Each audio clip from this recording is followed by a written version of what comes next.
tá aí o nosso Galo, o nosso Zico, o nosso mestre. É uma honra muito grande. Eu quero agradecer, né, Zico? Muito obrigado pela sua participação. Ele está lá no Japão, William, está longe. Já está à noite lá, né, no final do dia, mas o Zico é demais, né? Como sempre, nos atende. E eu fiz esse contato com ele. E ele prontamente está aqui com a gente para a gente bater esse papo, né? Porque amanhã tem Mengão, Zico. Amanhã tem Mengão. Aí eu já vou emendar, tá, William? Eu já vou emendar perguntando qual a expectativa dele, porque é semifinal, vai ter galera, vai ter público, o Maraca vai estar lotado. Não é lotado, mas cheio, né, Zico? Já aí 30 mil pessoas no mínimo. Como é que tá esse coração? Como é que tá a expectativa? E vai acordar cedo, né, para acompanhar, né, Zico? Bom dia a todos aí para você, para todos. É um prazer grande estar participando mais uma vez do Sport Center, bater um papo com você, Zinho, com todos aí que estão presentes. Aqui já é de noite, né? E a gente está sempre 12 horas na frente, não é mole. Então, duro é quando tem que acordar cedo. Mas a expectativa é grande, mas eu estou no trabalho, então eu não vou poder assistir, porque a gente tem treino amanhã de manhã e temos jogo amanhã também, à noite. Quase sempre o Kashima joga também às quartas-feiras, e o pessoal que não participa do jogo tem treinamento, a gente tem que estar lá presente. A gente fica beliscando ali, fica com o telefone, né? Olhando, grava e depois pega aí os melhores momentos e tal. Eu acho que o Flamengo tem todas as chances de sair na frente, né? O time é melhor. Agora, a gente sabe que os adversários estão sempre de olho, e esse jogo de domingo do Grêmio teve um aspecto que o Flamengo tem que estar atento, que é a dificuldade que o Grêmio impôs ao Flamengo de não conseguir entrar na área do Grêmio. E é lógico, não tenho dúvida que o time do Barcelona vai tentar fazer isso. O Flamengo perde muito quando não tem o Everton Ribeiro bem e o Arrascaeta, que são os dois jogadores que criam, jogadores que deixam Gabigol, Bruno Henrique e tantos outros na cara do gol. Então, acho que a única preocupação é essa, né? A forma desses dois jogadores, tanto do Everton como do Arrascaeta, que não se sabe se vai jogar ou não. Aí vocês podem informar melhor. Mas o Flamengo, sem o Arrascaeta, perde muito da criatividade e os jogadores de frente sofrem muito sem ele. Ô Zico, é o William aqui que está falando. Obrigadíssimo, que prazer, que honra ter você aqui no Sport Center, que prazer vai ser bater esse papo com você, muito legal mesmo, muito legal mesmo. E assim, você falou aí do Arrascaeta, foi o primeiro jogador assim que a gente imaginou de conversar contigo, né? Evidentemente ali pela função, pela posição dele no campo, tem tudo a ver. Hoje, o Zico, o Arrascaeta é o jogador que faz mais falta para o Flamengo quando não está disponível, seja por convocação, seja por lesão, por cartão. Você tem vários jogadores importantes, pesados nesse time, né? É uma constelação esse Flamengo. Mas hoje, tirar o Arrascaeta é o ponto onde o Flamengo sente mais, ô Zico? No momento, sim. Já foi o Everton Ribeiro. O Everton Ribeiro também tem uma participação muito grande.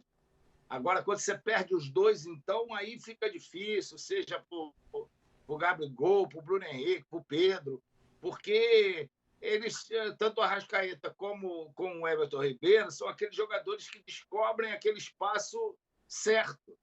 E o Arrascaeta, ultimamente, tem sido também um cara importante na finalização, porque ele está chegando um pouco mais para frente do que o Everton, ele está finalizando e fazendo mais gols. Então, é incrível isso, porque você tem um trio aí que não só deixa os caras na cara do gol, como também faz os gols. Então, é aquele cara que eu acho que, no momento, hoje, está sendo imprescindível para esse time do Flamengo. Vamos abrir para os companheiros aí. Vamos lá. Abel Neto, é a sua para o Zico aí, vamos bater um papo com ele. Bom dia ou boa noite, Galinho de Quintino. Prazer ter você aqui com a gente. Minha pergunta é em relação ao provável adversário do Flamengo na final. É óbvio que tem que passar pelo Barcelona de Guayaquil. Todos nós acreditamos nesse favoritismo, né? Contra o Barcelona. Quem você acha que seria um adversário mais duro para o Flamengo nessa tentativa de mais um título rubro-negro? Palmeiras ou Galo nesse confronto aí? Abel, eu acho que final é final, um jogo só. Se fosse a final contra o próprio Barcelona de Guayaquil, seria complicado. Não tem isso, não, porque você depende de uma série de fatores, né? Ver como o time está no momento. É lógico, se a final fosse hoje, o time que está na melhor condição é o Atlético Mineiro. Isso aí não resta a menor dúvida. É só ver o time encaixou. É um time que está aí disparado na frente no Brasileiro. Então, é lógico, hoje é uma coisa. Agora, daqui a 2 meses, você não sabe como é que vai estar o time para um jogo final, um jogo só. Então, a situação é essa. Em termos de final, qualquer final é complicada. Não existe favoritismo em final.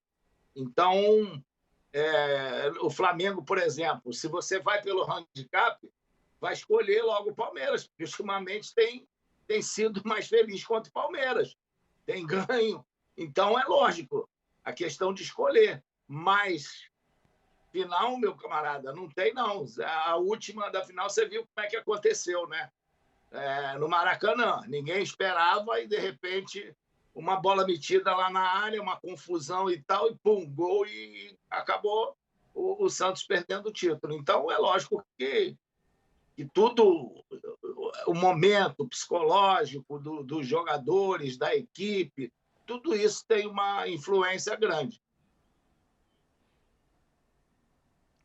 Vamos lá, Breler. Zico, em dezembro completam-se 40 anos do título mundial do Flamengo e até pelo feito que você e sua geração alcançaram contra o Liverpool, a torcida do Flamengo fez até música, né, sobre em dezembro de 81. E por isso, né, por esse contexto, a chance de chegar novamente no Mundial de Clubes, de ter esse título, o que você considera mais importante para o Flamengo? O tricampeonato brasileiro, e você também já ganhou o brasileiro, e isso seria um feito inédito, né, que só o São Paulo do Muricy alcançou no Brasil, ou ganhar a Libertadores e ter a chance de conquistar o mundo de novo depois de 40 anos? Olha, eu tenho o maior respeito pelo meu campeonato brasileiro, que eu acho o campeonato mais difícil do mundo. Não é nem da questão só do Brasil, não, mas é do mundo, porque hoje, talvez, mais a nossa época, o brasileiro era aquilo ali que você tinha 10, 12 times que você não sabia, podia dizer que um time desses 12 podia ser campeão ou podia estar lá no 10º lugar. Então, eu acho que essa era uma diferença muito grande. Hoje você tem por causa dos investimentos, né, da força econômica, você tem aí 4, 5 só que você sabe que vão chegar lá. E hoje no brasileiro você tem 3 que dificilmente deixarão de estar ali entre os 3 primeiros.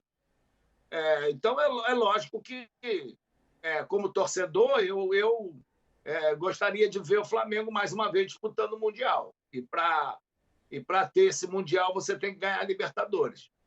Mas não abriria a mão, com o plantel que o Flamengo tem, não abriria a mão de, digamos, botar time misto ou poupar jogador no Campeonato Brasileiro. Vai, Prates.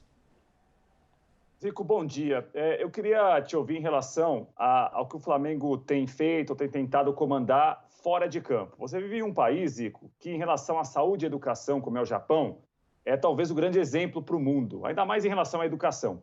Né? Falar do Japão, comparar com outros países em educação é quase que uma covardia com os outros. E o Brasil, Zico, a gente sabe que a discussão volta de público ou não, volta público em um local, não volta em outro ou não, tudo isso gera muito debate aqui no Brasil. E o Flamengo dos clubes da Série A do brasileiro me parece que é o clube que abertamente mais defende, mais tenta colocar ou trazer de volta o público ao estádio.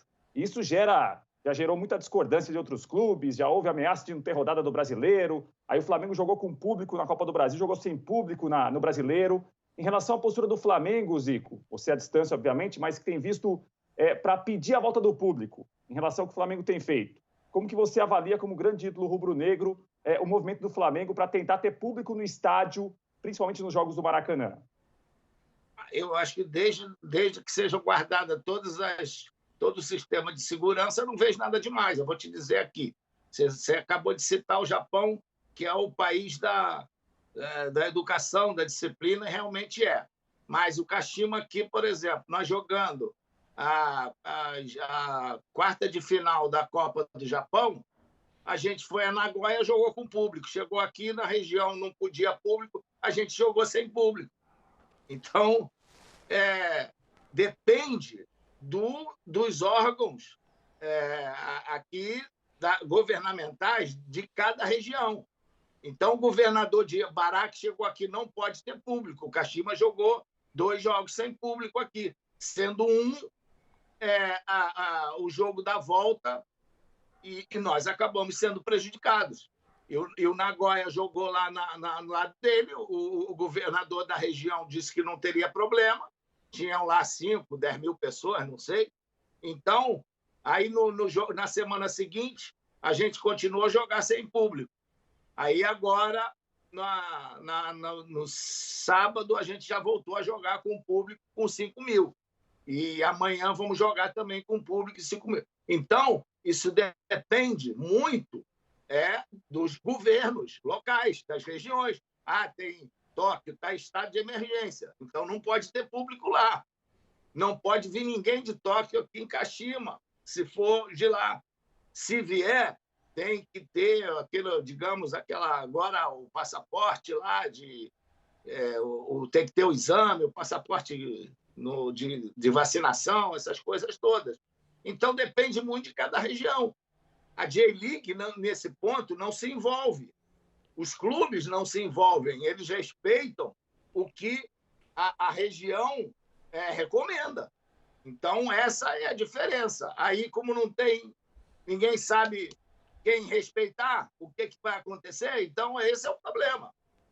Então, os clubes acabam tentando, de alguma forma, ter o seu torcedor de lado. Então, pelo que eu soube do jogo contra o que foi com público, foi o primeiro jogo, acho que foi do Grêmio, e parece que funcionou tudo normal. Não tiver problema, todo mundo apresentou ali tudo aquilo que era necessário e as coisas aconteceram. Então, depende de cada governo, aí, de cada estado, de cada região, né? A gente tem uma telinha aqui, Zico, porque assim, esse Flamengo de hoje suscita muitas comparações, né? Aí tem o Flamengo de hoje com o teu Flamengo, aí tem o Renato com o Jesus, aí tem o Gabigol, tem uma série de comparações. A gente queria te ouvir sobre esses assuntos, ó. Renato e Jorge Jesus, né? Renato tem 84,3% de aproveitamento, o Jorge Jesus teve 72,5%. O time do Renato, 50 gols marcados, o do Jorge Jesus, 36. Isso a gente está falando, ô Zico, dos 17 primeiros jogos de cada um, porque o Renato só tem 17 jogos pelo Flamengo por enquanto. Então a gente pegou o recorte dos 17 primeiros jogos do Jorge Jesus, né? Gols sofridos, o time do Renato sofreu 12, do Jorge Jesus, 15. Foram 14 vitórias, 1 empate e 2 derrotas do time do Renato, 11 vitórias, 4 empates e 2 derrotas do time do Jorge Jesus. Se a gente pegar o recorte só dos 17 primeiros jogos, o Renato está indo melhor que o Jorge Jesus. Só dos 17 primeiros jogos. Jorge Jesus depois conquistou Libertadores, conquistou Brasileiro, enfim, aí é uma outra conversa. Renato ainda precisa conquistar. Mas nesse recorte o Renato leva melhor. Eu te pergunto, Zico, o Jorge Jesus já falou uma vez, porque nunca vai nos superar e tal, etc. Tem aquela conversa, tem uma entrevista uma vez lá em Portugal. Não vai superar, é difícil superar aquela equipe, talvez igualar, mas não supera. O Renato, você acha que ele vai superar Jorge Jesus aí? Porque era a sombra do Jorge Jesus em cima dos outros treinadores, do Domenech, do Ceni, e parece que o Renato está espantando essa sombra, esse fantasma. Você acha que o Renato vai superar Jorge? Você apostaria que o Renato vai superar Jorge Jesus aí em termos de títulos, de conquistas, aí, vitórias no comando do Flamengo? Eu estou torcendo para que isso aconteça, né? Porque além de ser um grande amigo meu, um cara que eu tenho uma admiração muito grande, que eu gosto muito, foi um dos grandes profissionais com quem eu trabalhei, e, lógico, eu quero o sucesso dele. E o sucesso dele depende das conquistas, né? Ele está em condições, ele está disputando 3 aí competições para conquistar. Então, lógico, eu sou avesso a essa questão de comparação, mas números, eles são importantes quando você acaba o seu trabalho. Acabou o seu trabalho, fulano fez isso, isso, isso e isso. Cicrano fez isso, isso e isso. Aí você pode fazer uma avaliação melhor. Mas enquanto está no meio dele, ele teve como você disse, ele teve um início de trabalho como poucos tiveram. E não vou dizer só no Flamengo, não. Estou dizendo, né, no futebol em geral, né, o que ele tem alcançado. E é o tal negócio. Quando começa com uma avalanche dessa, que todo mundo, quando vai jogar agora contra o Flamengo, você já está preparado de outra maneira. Então, aí você tem que ter o plano B também, né? Você tem que criar outras soluções para poder sair das marcações que vão vir, das dificuldades, né, das irritações. Então, uma série de coisas que os adversários tentam fazer. Quando você não começa tão bem, aí o pessoal às vezes relaxa um pouco e você vai chegando lá e vai embora. Agora, quando você começa de uma maneira espetacular, como ele começou, abre o olho de todo mundo. Então, com certeza... Qual é o grande mérito dele, hein, Zico? Qual é o grande mérito do Renato? O grande mérito é o que ele fez no Grêmio, é fazer todo mundo jogar, dar confiança para os jogadores, acreditar nos jogadores, na capacidade deles. Se eles estão ali, o cara não vai para um Flamengo, não vai para um Grêmio, para um Atlético, se não tiver qualidade. Alguma coisa está acontecendo. Para o cara, às vezes, não está tendo um rendimento. Então, ele é um cara de fácil lidar, é um cara alegre, é um cara otimista, é um cara vencedor por natureza. Então, ele tem essa energia, ele transpira isso e passa isso para os comandados dele. Então, isso é de fundamental importância. Ele dá confiança, ele acredita no cara que está ali. Então, o cara também, esse cara está me dando essa moral, me dando essa força e tal, vou fazer o possível para corresponder. Então, essa é uma grande vantagem dele. Zinho, com você aí, vamos lá, vamos girar todo mundo de novo aí que o papo tá bom.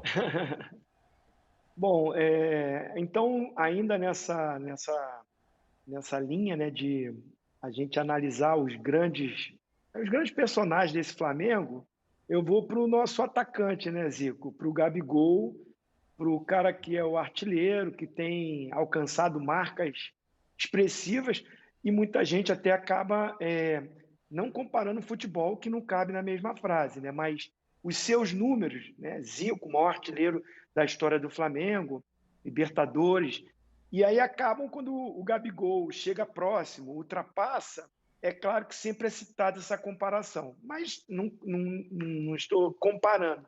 Mas eu queria saber de você, Zico, a gente falou muito do Arrascaeta, que sem o Arrascaeta o Flamengo perde muito. Nessa prateleira, qual a importância do Gabigol nesse time? E, tirando o Zico, nessa coisa do ídolo, em qual prateleira o Gabigol já chegou, na sua opinião? já chegou na prateleira dos grandes nomes da história do Flamengo.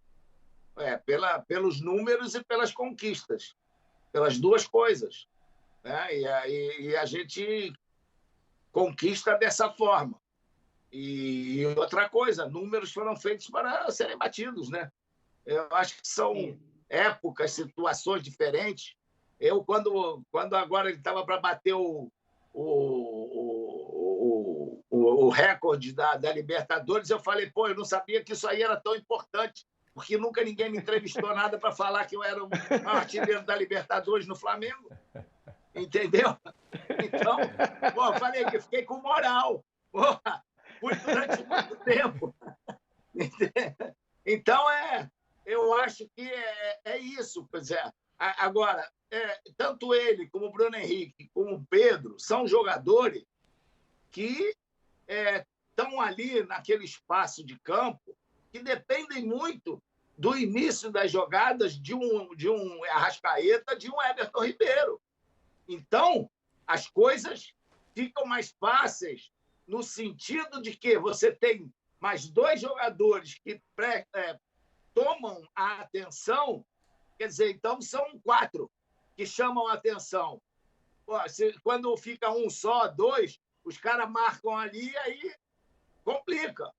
Então, a gente que tem essa função da criatividade, quando está marcado, complica um pouquinho. Até você. Por isso é que eu acho que você tem que descobrir soluções, alternativas, quando os adversários vêm com o esquema marcado sobre você. Então, você tem que ter o tal do plano B, plano C. Isso aconteceu, posso dizer que aconteceu muito comigo. Eu sabia que vinha marcação homem a homem, sabia que o cara ia ficar no meu cangote o tempo todo. Então, criar soluções para os companheiros. Você sabe muito bem disso. Então, eu acho que o Gabigol, ele é um cara que está aproveitando muito bem esse momento do clube, do time. O time está jogando num time bom e ele, com a qualidade técnica dele, com a facilidade de movimentação, de fazer os gols, é lógico que num time bom, o cara que tem qualidades cresce muito mais. Então, a gente só tem que elogiá-lo, né, e colocar ele entre um dos nomes da história por ter aproveitado muito bem esse momento, com números excepcionais e conquistas excepcionais. Agora, tem outros também. O Bruno Henrique estava caminhando para lá, o Arrascaeta, o Everton Ribeiro. É um time realmente que entrou para a história, né, desde 2019. Poucos times tinham, do meio campo para frente, 5 jogadores fantásticos. Você bota o Gerson aí nisso. Então, não é fácil, cara. Não é qualquer time que tem 5 caras que se combinam e a coisa funciona de olhos fechados, né? O Abel queria falar aí, né, Abel? Que ele tinha uma perguntinha aí pro Zico. Daqui a pouco a gente vai falar da história do Isla, hein? Quero ouvir o Zico e o Zinho sobre essa história do Isla. Fala aí, Abel. Bom, eu ia fazer uma pergunta relacionada ao Isla, então eu vou deixar para vocês falarem.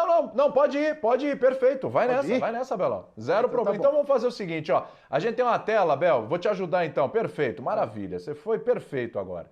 A gente tem uma tela aí com a repercussão aí, né? Como é que foi a história do Isla aí, para quem não acompanhou e tal, entender. Ele foi ao Instagram, né? Foi lá na rede social dele, falou o seguinte, no perfil dele falou o seguinte, ó. Não tem sido fácil desde criança, mas uma coisa que nunca fiz foi desistir dos meus sonhos. Essa é a minha luta constante, que tem me mantido dando mais cada dia. Nunca me canso de lutar, porque isso te levará ao triunfo. É o Isla, que tem sido alvo de muitas críticas do torcedor do Flamengo. Pessoal pegando um bocadinho mais pesado com o Isla. Aí, recentemente, o Isla até apagou umas fotos dele lá do Instagram, com a camisa do Flamengo e tudo. Todo mundo falou, pô, mas tirou as fotos de lá. Tá um pouco chateado, aliás, tá bem chateado. E aí colocou esse texto lá no Instagram. Foi bom para ilustrar. Vai de Isla, Abel, você foi bem demais agora. Sim, então a minha pergunta é a seguinte: a gente sabe, né, Zico? Você sabe muito bem o lado bom, as facilidades, tudo que traz de bom para um jogador que defende, faz sucesso com a camisa pesada como é a do Flamengo, mas o lado ruim ou as dificuldades que são as críticas se você não render o que se espera. E o Isla, principalmente, ele entra no lugar de um cara que arrebentou, que foi o Rafinha. Eu queria incluir aí o Diego Ribas, que já está muito mais tempo no Flamengo, passou uma época mais difícil, que o Flamengo chegava nas finais e não conquistava e tal, foi muito criticado, foi para o banco de reservas, o Gerson vai embora, ele volta ao time titular, na minha visão tem jogado muito bem, mas também é criticado, também é muito cobrado, etc e tal. É óbvio que com o advento das redes sociais, talvez essas críticas potencializem ainda mais. Mas eu queria te perguntar, isso faz parte de quem joga com a camisa do Flamengo? O pessoal pega pesado demais com esses jogadores? E se na sua época você lembra de algo parecido com algum jogador que era mais perseguido, mais criticado, deu a volta por cima? Isso aí sempre tem, né? Isso aí não adianta. O Flamengo ali você tem os dois lados. Eu acho que hoje, com as redes sociais, aumentou um pouco, porque muita gente fala realmente uma série de coisas, mas eu acho que você não pode se deixar levar por isso também, não, né? Não pode entrar numa onda dessa. Eu acho que o importante é saber por quê dessas críticas, qual a razão, por que a coisa não está funcionando, como é que está teu rendimento dentro do campo. Mas é você tentar levar para o lado profissional. Se você está conseguindo render aquilo que esperam de você, porque o Flamengo é assim, né? Quando você vai para lá, se espera uma coisa, se você não corresponde, e hoje as cobranças são muito maiores, né? Porque é um time que vem de muitas conquistas e lógico que o torcedor cobra mais. Então, acho que você tem que fazer uma análise do porquê que isso está acontecendo mais contra você. Então, ele ter tranquilidade, é um cara experiente, é um cara que já rodou no futebol, é um cara com muitas conquistas, é uma qualidade excepcional, ninguém chega e conquista o que ele conquistou à toa. Então, é um momento que talvez o time possa estar dificultando a característica dele, eu não sei. Aí quem está lá vivenciando o dia a dia, vai dizer uma análise com ele e tentar tirar cada vez mais o melhor dele para que tudo isso volte ao normal e ele tenha tranquilidade para jogar, né? Zico, deixa eu passar a bola aqui para ser justo com o pessoal aqui. Vamos lá, Prats, você, vamos lá. William. Pode falar. Só para terminar do Abel, olha, o Flamengo perdeu muitos jogadores por causa disso. De a torcida pegar no pé, e eles saíram do Flamengo, jogadores de uma geração como a de Djalminha, Marcelinho, Leonardo, foram jogadores que saíram e tiveram um sucesso fantástico em outras equipes, principalmente do São Paulo, porque não podiam pegar na bola e a torcida pegava no pé. E Marcelinho foi o que foi no Corinthians, Djalminha foi o que foi no Palmeiras, Leonardo foi o que foi no São Paulo. Então, a torcida do Flamengo ela sempre foi muito exigente. Eu estou dando nomes assim de uma geração, aquela geração que todos esperavam, né? Do Nélio, do Paulo Nunes, que a gente viu, eu vi crescer lá, Piá, não tinha dúvida. Piá, né, Zico? Piá, Júnior Baiano, Rogério, Marquinhos, Fabinho. Então, era uma geração que ganhou tudo embaixo e todos nós esperávamos, essa